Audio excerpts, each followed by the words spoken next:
You're still going to have transmission lines though, aren't you, David? I mean, and I know you've talked about the farmers that suffer here in prime agricultural land. You're still going to have the transmission lines. You're still going to have to build them, even if you're only doing 50% renewables and half of what Labor's doing. I mean, you've got to be upfront to those farmers and on that prime agricultural land. You're still going to require those transmission lines, aren't you? But we've been very honest. We're going to need transmission lines, but we're going to need a lot less. Yeah. Need a lot less than what Labor will. How do you decide where they go? We're having half.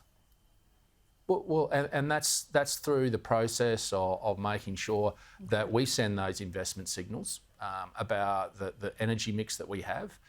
And that'll obviously be investments that are made, and we work with state governments because we don't have the control of the planning pen onshore. That's owned by the states. The states have that responsibility. So all we do at a federal level is create that environment. We do have call-in powers offshore, but onshore it's around local and state government approvals.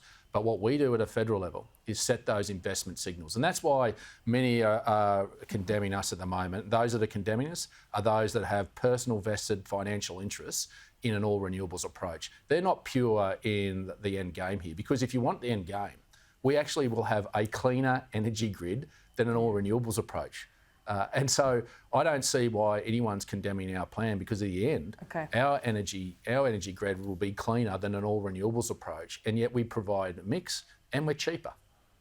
After 2 decades of the energy wars, I'm not sure anyone comes to this debate with much purity, I've got to say, David. But look, a pleasure to have you on the show this morning. A pleasure to have you on AM Agenda. I love that you show up. I love our chats.